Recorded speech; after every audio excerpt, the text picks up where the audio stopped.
pasika n'uguhita uguhita n'ugucungurwa.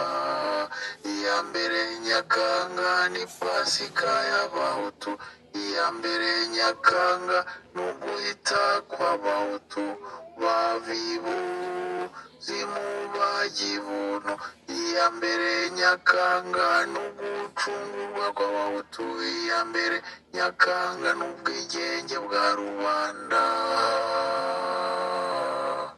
Kuko Uwiteka yakunze abahutu cyane, yaboherereje umugaragu we Geregori Kayibanda, ndetse amuha n'abunganizi babiri, Gitera Yozefu na Bicamumaka Baritazari, ngo babakure mu bucakara bwa Karinga, babakura ku ngoyi y'urugomo rw'Abatutsi, babakura mu mujishi w'Abanyamurengwe b'Abatutsi, babakura mu bucakara babashyira mu bwigenge, babakura mu gisuzuguriro.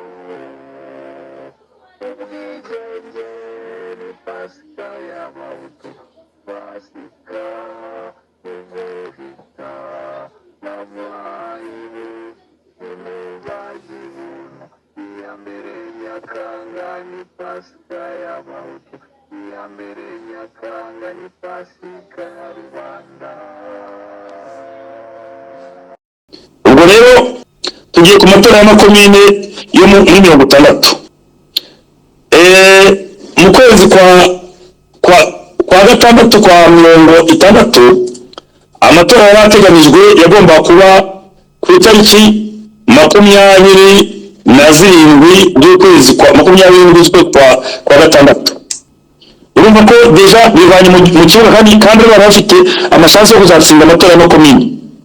Intara yari ifite abakandida bamenyereye ya administration, bamwe bari barashefu imyaka myinshi bafite abaturage bakunda, bamwe muri abatuyemo n'abo bahutse bahanye amaka bagabiye. ariko mu matora y'amakomine, mu bajyanama ba komine, urumva parlement yo gufata nk'umushoferi wize Strinda inani imputo intare parlement igashyira umuturage wize wa gatatu wa primaire ntabwo bari guhura. ariko kwa kwifura mu kibuga byahaye nani parlement icyo umuntu yise ngo ni benediction de Gizwe. noneho mu kwivana muri ayo matora intara yari yihemukiye cyane, kandi inishyura idasubirwaho. abarwanashyaka bayo baba bo hanze baba mu gihugu, ikaba inishe avenir politique yayo, bivuga ngo akazaza kayo ka politique yari kazahaje. amatora yabaye kuri 27 abarwanashyaka raderi yo yemera kuyajyamo, ariko ikagenda ininginga barya bayinayi ikinyaboneka mwakwikinga mukaza ngo dutora twebwe. ariko benshi kubera ko bubahirije niza consigne y'ishyaka ryabo baragize, ariko bitabujije yuko kubera benshi bari abantu bumva nk'umuntu n'umwarimu amaze imyaka yigisha muri yigisha ahantu mu mashuri yaho, abaturage bamwe babigishije gusoma no kwandika, abandi barimo bararangiza nabo bariko bari mugenzi we akiyamamaza. urumva yaravuga ati ngewe muri kano karere mfitemo popularite. harimo abarwanashyaka undi ni master medical akaba avura nko mu Bugesera, akaba avuga ati kano karere kandi mukuru yose abantu bose abana bamwe n'ingendo n'abaryaje byagize ku buryo intara yari ifite abantu benshi bayo bari kubona amajwi, haba mu burasirazuba hariya za Bugesera, haba za Nyanza, haba za Gitarama, haba za Kibungo, yari kubona amajwi. ikanongeraho yuko yavuga ko ishyaka ry'umwami, kandi niba udatoye ishyaka ry'umwami bari bakiri muri ya mantate yo ngo inka ntabwo zongera kwiba ngo zifate, abagore ntabwo bazongera kubyaha gusama, ibishyimbo ntibizongera kumera, ibintu nk'ibyo. urumva rero ko intara yari igifite amakarita menshi yo gukina igatsinda, kandi igatsinda ku majwi ahagije cyane ku buryo yo kugira majorite haba mu matora y'amakomine no mu nteko. noneho amatora y'amakomine aba arabaye aho kuba ku itariki 27 z'ukwezi kwa gatandatu aho ku itariki 26 amaze kuba, ubwo hahise habaho hakurikijwe ibyavuye muri ayo matora, bahise bashyiraho minisitiri w'intebe uvuye ishyaka rya Parmehutu kuko ariryo ryari ryatsinze ayo matora ku majwi menshi cyane. ubu ni uko Gregoire Kayibanda perezida wa Parmehutu yahise aba minisitiri w'intebe. none se iyo guverinoma nyine iyo nama yo kuri 31 ntabwo yatumye na guverinoma ya Kayibanda. Umwami Kigeli yari akiri umukuru w'igihugu no kuvuga ngo ugiye kugarukira cyose arugaruka akongera kuba umukuru w'igihugu. ni ukuvuga ngo Kayibanda abaye premier ministre yashyizeho guverinoma. ubwo Kayibanda mu by'ukuri ukurikije uko ryose ryari rimeze yari minisitiri w'intebe ariko umukuru w'igihugu yari Kigeli. noneho habaye perezida general yasinye ordonance nimero 121 mari 127 yo ku itariki ya 18 z'ukwezi kwa 10 kwa 60 ishyiraho iyo guverinoma. yongera ashyiraho indi ordonance 121 mari 126 yo kuri uwo munsi wa 18 z'ukwezi kwa 10 kwa 60 ashyiraho inteko y'agateganyo igizwe n'abantu 108 ariko bagize gute banumwe bavuye muri amashyaka ane.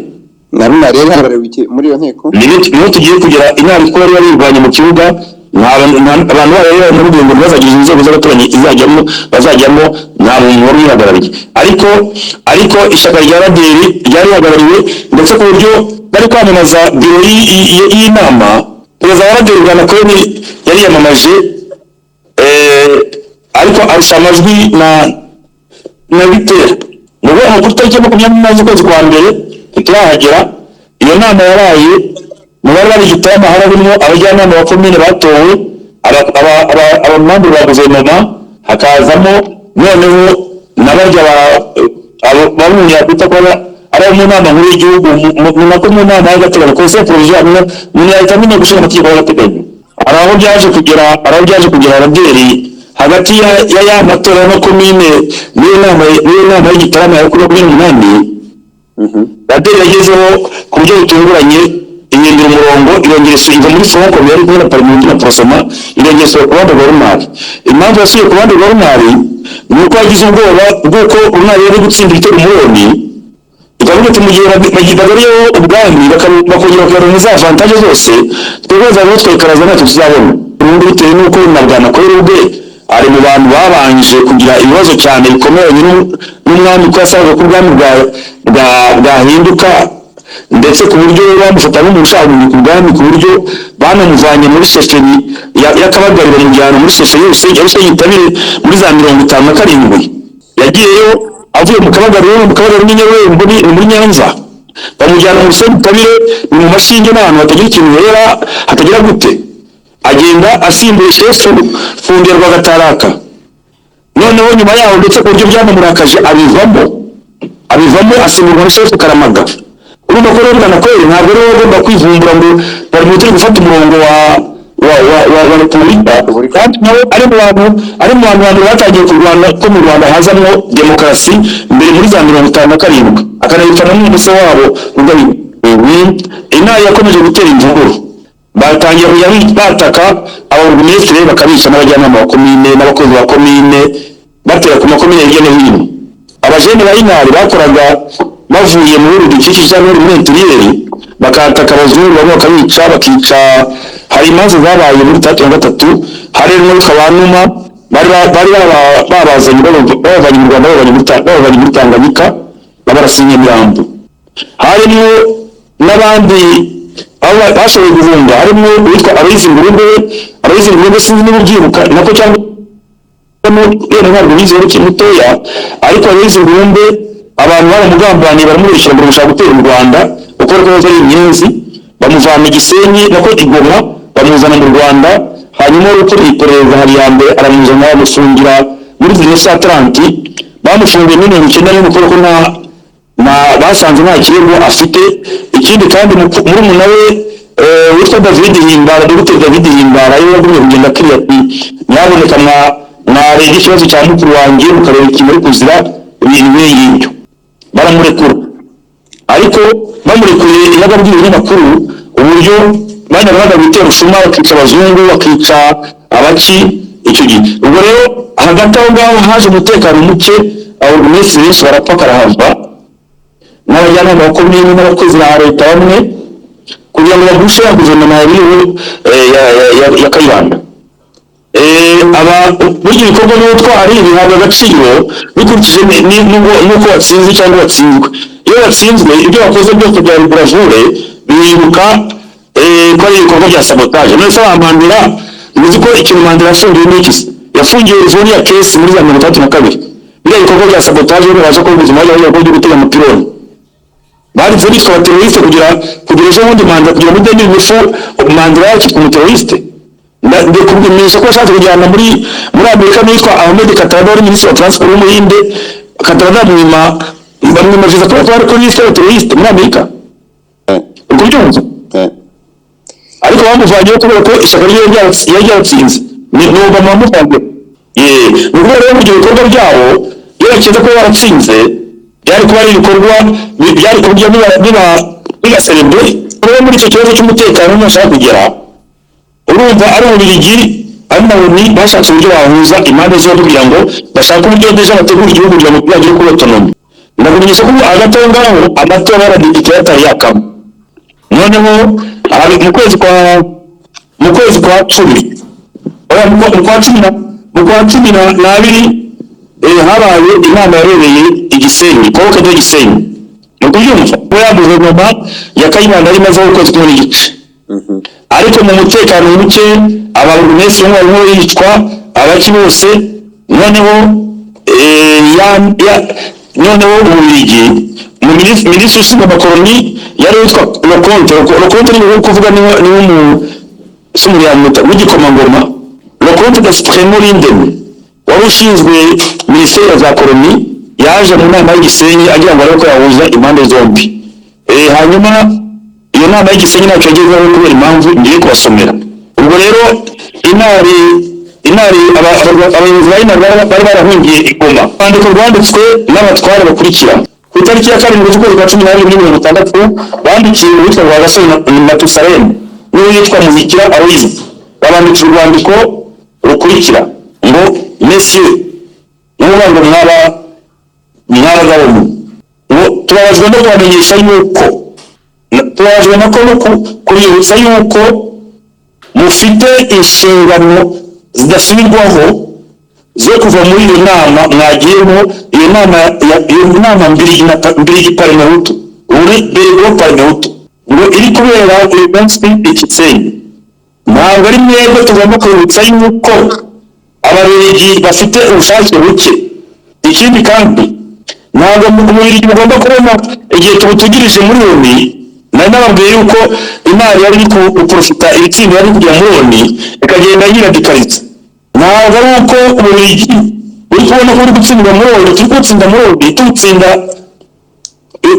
ultimatum ikiye ko aribwo bwagombye kugira ngo kwihanga uko turimo bazana amanama yo kumva amashyaka ya politike.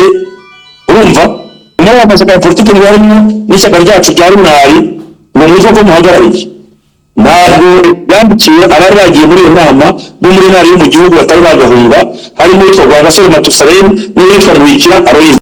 Yego abayisinyeho byaribu Tadeyo perezida regional wa intari mu ntara ya Gisenyi, Gatwa Papiasi representant officiel wa intari mu majyaruguru y'u Rwanda nako mu majyaruguru ya Kivu. Nzamwita Jovita umwe mu bashinze intari bakaba barimo muri komite nyobozi ya runari. Kayumba Alexandre umujyanama mukuru w'agateganyo muri komite ya runari.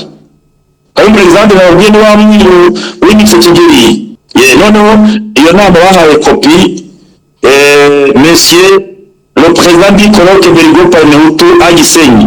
Urumva deja iyo colloque ntabwo ariko yitwaga duhaye kopi Monsieur le président umuyobozi w'iyo colloque mbiri Parmehutu iri kubera Gisenyi. Duhaye le résident général Jean-Paul Harua, Monsieur le président du Rwanda Colonel Demologiste, Sa Majesté le roi Kigeli V Ndahindurwa, roi du Rwanda à New York, yabakiye New York. Monsieur Rebero Kayihura Rwagasana Rutsindintwarane bari i New York. Baba bose bari bahaye kopi.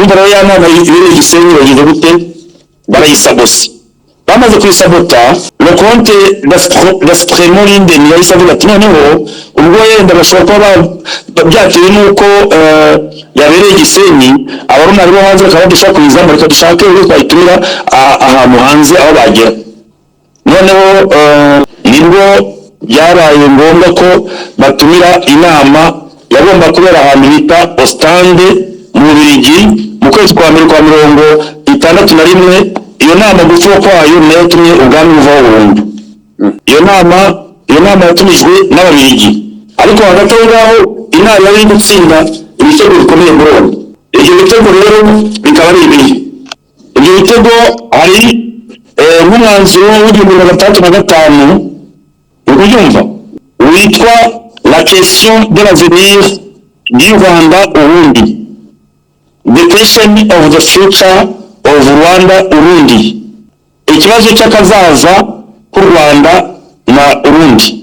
Umuryango w'abibumbye wahise uvuga ngo muri uwo mwanzuro kandi wasabwe na Runari ubwo kuvuga Runari gusa mu Rwanda ubundi ni inaha ukizeho eri ikase inaha ariko bavuga ngo Runari mu Rwanda umuryango w'umwanzuro wasabwe hakoze Robin Runari umuryango w'abibumbye ngo tubabajwe no kubona ko Ububiligi bwahise bushyiraho inzego z'ubuyobozi bw'abenegihugu mu buryo butanyuze mu mategeko kandi bukaba bugomba kuba zitagaragara nk'aho zihagarariye inzego zose z'abaturage bitewe n'uko izo nzego zagiyeho hadakurikijwe itora au suffrage universel et direct démocratique comme il avait été envisagé dans les élections de 1962 ni ukuvuga ngo bashyizeho inzego zagiyeho badatowe hatatowe abaturage bose urumva nubwo byari biteganyijwe mu mwanzuro w'1929 bishatse kuvuga ni hamwe navuze yuko bagomba kuba ko hagomba gutora abagore n'abagabo umuntu wese mukuru uregeje imyaka 18 ikindi ngo mukaba bubabajwe n'uko hashyizweho mu Rwanda na Urundi za guverinoma zishingiye ku matora y'amakomine kandi bikaba atari ko bigomba kugenda kuko nibyo ahangaha niyo mubabwiye nyine ubundi ushinzwe mu buryo n'amategeko ntabwo ziriya guverinoma zagomba kujyaho mu kwezi kwa gatandatu ni ukuvuga ngo buri gihe gutegereza ko puto mu kwa 10 kwa 60 ahubwo buri gihe gutegereza noneho ukabanza bagakoresha amatora y'abadepite ishyaka ryatsinda amatora y'abadepite ryo rivamo minisitiri w'intebe ntabwo minisitiri w'intebe ava mu ishyaka ryagize ababurugumesitiri benshi cyangwa abajyanama ava mu ishyaka ryagize abadepite benshi turaza kubona ko byatumye Rwagasore yicwa ariko sinzi niba turahagera cyangwa turahagera ubutaha donc icyo gihe rero bavuze ko izo guverinoma zashyizweho guverinoma ya Kayibanda mu Rwanda n'iyitwa Joseph Cimpaye mu Burundi abazungu basoma ngo ni Cimpaye ariko ntabwo ari Cimpaye ni Cimpaye ni Cimpaye kwa izo guverinoma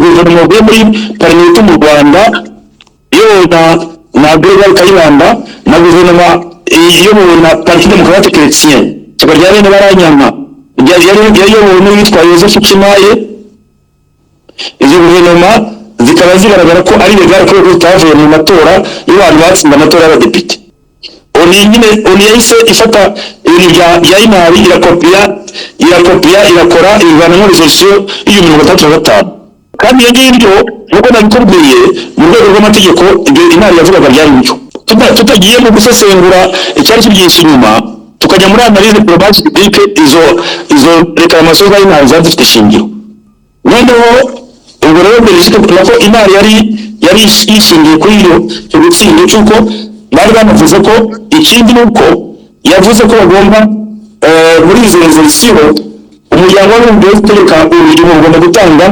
amnistie générale et inconditionnelle ni ukuvuga ngo gutanga ariko amnistie umuryango utakoramo guhanagura abantu icyaha imbabazi kandi nta mananiza nabazizanye uvuga ngo abantu bose baregwaga muri bya byaha byo byabaye mu kwezi kwa hagati y'ukwezi kwa kabiri n'ukwa 10/19 bagomba guhabwa imbabazi kandi n'abandi bananiza uburyo buzanyemo.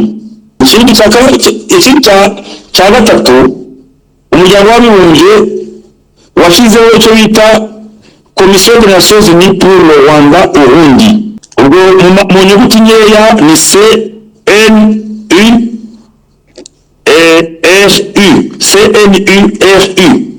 United Nations Commission for Rwanda and Burundi. ikaba yarishinzwe iki? Yaragombaga gukora iyo komisiyo yagomba kuza guhagarikira ibikorwa by'umuryango w'abibumbye ugomba gukora mu Rwanda kuva icyo gihe uzageza igihe u Rwanda ruzabona ubwigenge. Birumvikana ko rero hari icyizere cy'uko runari inyuze muri Nations Unies ishobora kongera igafata ubutegetsi ikagira n'ijambo cyane yari ifite amashanse 150% kuko nabo ngabo nk'uko nabikubwiye n'umunyamabanga mukuru wabo wari w'icyo gihe David Mashod yari umushyigikiye inama ku buryo bw'inaveyo. Iyo nama yagomba kubera mu Bubiligi, yagomba guteganya ibintu bikurikira: kureba uburyo bakunga impande zombi kugira ngo zitegurire hamwe uburyo Rwanda ruzajya ku bwigenge bucagase no kujya ku bwigenge busesuye, kugarura umutekano mu gihugu n'ibindi. Gutegura amatora y'abadepite yagomba kuba mu kwezi kwa 2026 ariko nyuma yaho baje kuyimurira mu kwa kabiri, bukeye baravuga mu kwa kane, bukeye bisa nkaho nazo kintu cyatumye Parliament abayobozi bayo bava mu Bubiligi barakaye kubera ko bari kubona ko ari ONU gusa nkaho bakinisha muzunga nanuza abari bagariye ONU noneho na Belgique nayo kubera ibibazo yari ifite yarayobereje kubyemera ibyo umuryango w'abibumbye utegeka byose ikabyemera ku myanya n'ibyo yasanzwe ikora. Uretse impamvu iyi nakubwiye ko iyo nama bari bavuze ko reba muri rwandiko inama yanditse abantu bayo yandikira umuryango w'abibumbye, nako yari yandikiye Minisitiri wa Affaires Africaines mu Bubiligi, uriya twababwiraga bita Leconte d'Astremo Linden. Yaramwandikiye ngo tumaze tumenye kuri radiyo Usungura none ku itariki ya 29 z'ukwezi kwa 10/2026 ko guverinoma mbirigi yiyemeje gutumiza ku itariki ya 5 z'ukwezi kwa 2031 inama igomba kuzabera i Buruseli, ikaba izaba irimo abantu iyi nama ikaba igizwe n'abari muri ya nama yabereye i Gisenyi n'Igitega, zikaba zarabaye muri ukwezi kwa 12. Iyo kandi iyo nama bikaba bigaragaza nkaho isa nkaho igira ngo ikonveje ihuze imyanzuro yafatiwe i Gisenyi kugira ngo ivanemo ibyemezo bya politike bigamije akazaza ka Rwanda Burundi. Mukuru y'inyiri ngo tukaba dufite tubamenyesha ibikurikira ibyemezo by'ishyaka rya inari twatunguwe n'iyo myanzuro kubera ko irange na paragrafu ya 4 paragrafu n'igika cya 4 cy'ibyabereye mu nama muri sesiyo ya 15 y'inteko rusange y'umuryango w'abibumbye ku bijyanye na Rwanda Burundi. Nuko uwo mwanzuro ukaba tumaze kuvuga ngo akazaza k'u Rwanda Burundi kubera ko abagamije guhurira muri iyi nama twemera mu kwezi kwa mbere ntabwo bahagarariye amashyaka ya politiki yo mu Rwanda, kuko amashyaka yose ntabwo ari kwatumiyemo kandi abantu bahuriye mu nama yari yihanjirije bakaba batumiye i Buruseli, ngo bamwe muri bo ntabwo bakiri abayobozi b'amashyaka. Ubwo ni babandi nyine bavuga amashyaka yabo yabwiye ati muramenye mutazagenda. Ikindi ngo ntabwo twigeze tumenya yuko intumwa za ONU zizaba ziri muri iyo nama, ngo bitewe n'uko iyo nama ihise itumirwa mu turuti ku itariki ya vuba vuba. Ngo murebe ngo igika cya 5 cy'umwanzuro wa ONU uko basanga regionali ya n'umuryango w'abibumbye twamaze kuvuga. Ibyo rero ngo byanze bikunze ngo abantu bahangana ku muryango w'abibumbye badahari, iyo nama yaba nta gaciro yari ifite. Urumva ko inama yatangiye kunaniza kugira ngo ya nama y'ubusanzwe itazaba. Bakongera ati kandi muzi ko umuryango w'ubumbye utegetse ko impunzi zahunze zigomba kubanza zigatahuka kandi n'abafunzwe bagafungurwa nta yandi mananiza. Mu kubyumva kugira ngo bazagire uruhare mu matora y'abadepite. Ndagira ngo maze munyeshe ko koko abari nako umuntu yategetse uburyo gutanga imbabazi rusange baratahuka baramwiyamamaza baratorwa. Ino leta yasinywe n'abantu bakurikira: Petero Mungarurire washinze runari, Rwamaboko Zoltomo umwe mu bashinze runari, membre fondateur, Urimbufi Sylvestre, membre fondateur conseil du comité. Urimbufi ndagira ngo wari we ni sekuru wa Mukonde Patrick Yaramisi. Ni sekuru ubyara Karimiya nyina wa Habamenshi. Undi nzamwita Jovita, membre fondateur akaba conseiller wa comité. Rero Cosmos, membre fondateur, vice président du comité directeur. Abo bose bako basinye bavuga ko inama ya Ostende itagomba kuba, ariko inama yarabaye guhera ku itariki ya 6 z'ukwezi kwa mbere kwa 31. Iyo nama irabaye bari mu tugiye bagarimo na perezida wayo Edouard Kayibanda. Inama ariko nayo yarashizerezamo abantu bayagarariye, ariko bagezeyo bakagera bakata amarayira. Iyo inama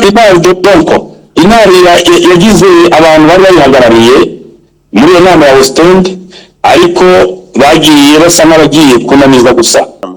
Iyo nama yarabaye bagiye kubona onyiravuga ati amatora niyegezeyo ari nari yisabye ngo bakire mu kwa kane mu kwa kandahe. Ntabwo ndi kubona itariki neza baravuze, ariko barabyimuye bamaze kuyimura rero parlement yari ko amatora ngo azaba mu kwa mbere ko bari babiteganije atabaye kera agiye kera mu kwa kabiri. Ubwo abantu bagiye bayagarariye muri iyo nama ya Ostende. Inama yahagarariye n'uwitwa Gukirumuharane n'uwitwa Afrika. Ubwo oniyeri yahagarariye n'uwitwa Ambassadeur Max Dosinzin wo muri Haiti. Noneho inama irabaye ntigeze ikigeraho, amatora arasubitse. Bamaze kuyasubika bari mu buryo isa nkaho irakariye uburiri.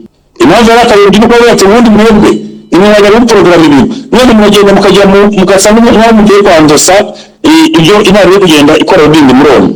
Iyo rero umwanya bodo yagomba gushingirwa. Perezida Kayibanda avuye muri iyo nama yatinze gatoya mu rwego rwa bodo, arangije arataha agera Usumbura kuri 21. Ageze Usumbura arakomeza agera Igitarama, atumira abarwanashyaka b'ishyaka rya Intari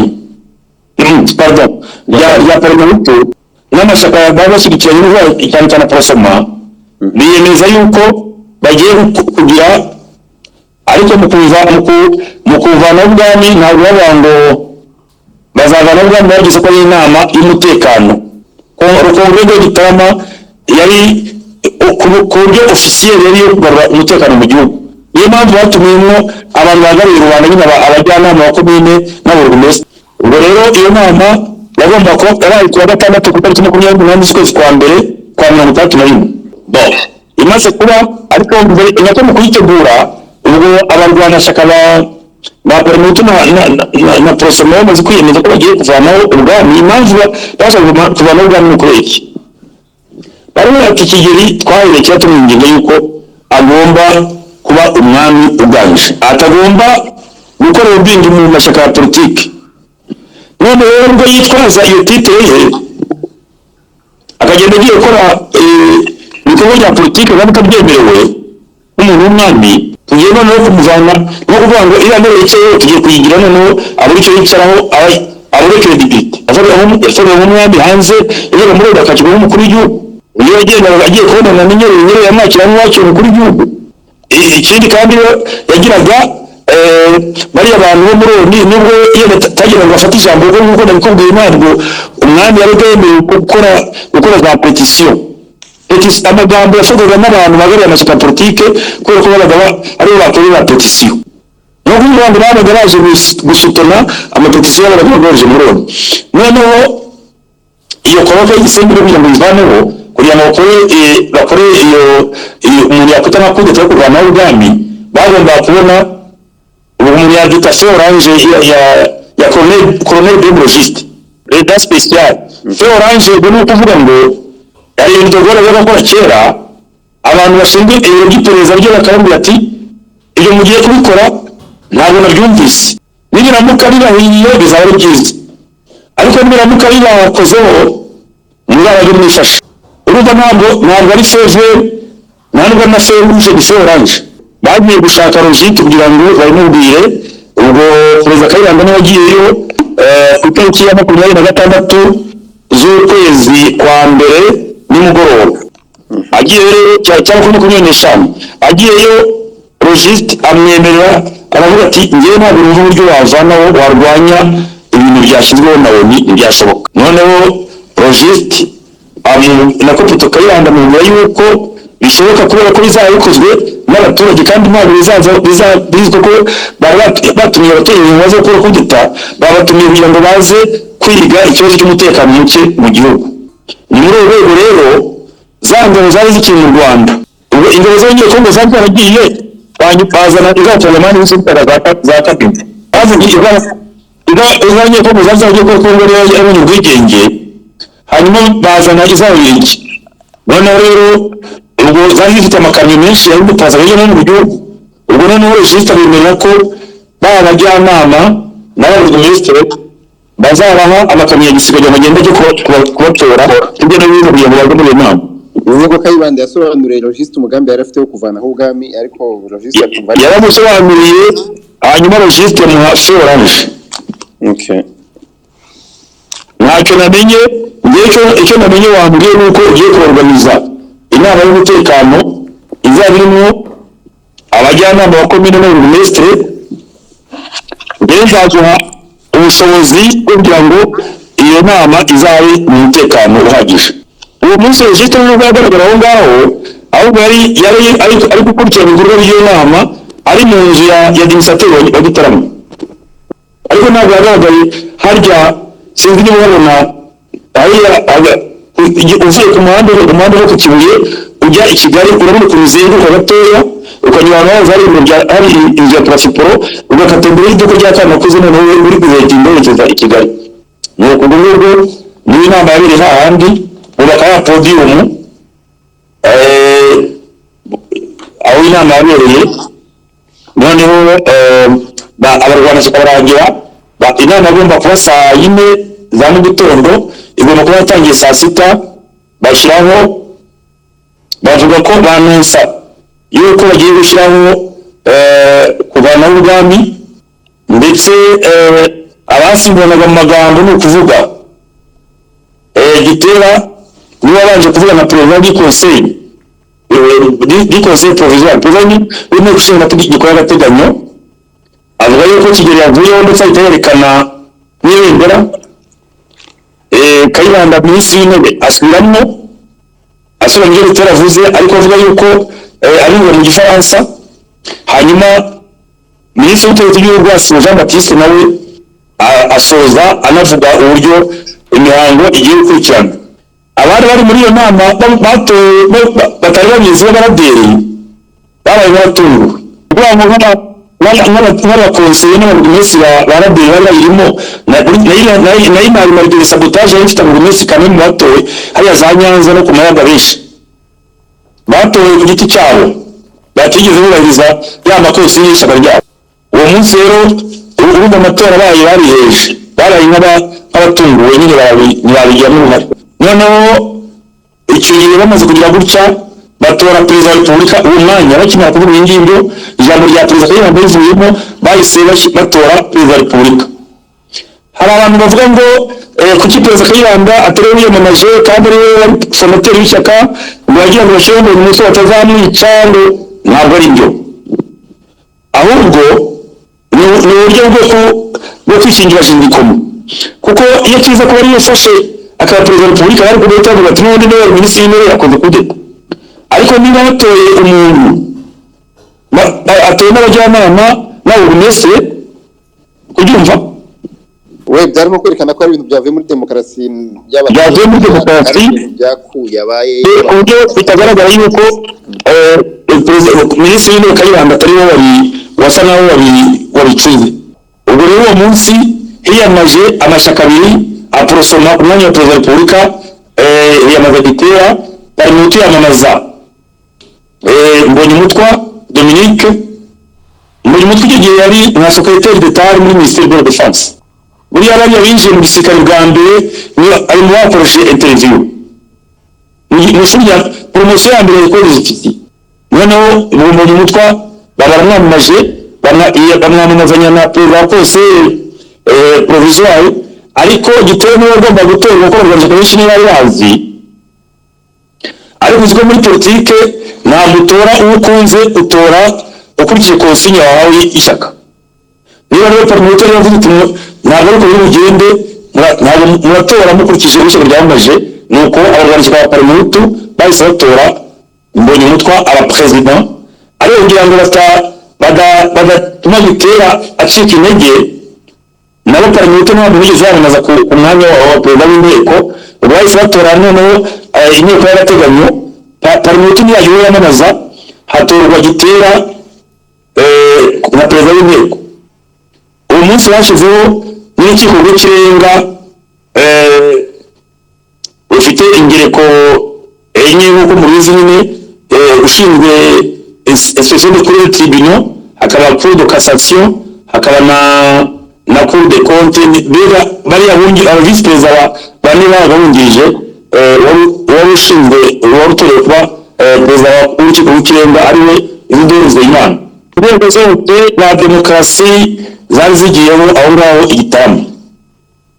Abadepite nabo urumva batowe bagiye bagenda buri perezida imyanya hakurikije abaturage bayo, bashyiraho abadepite 40.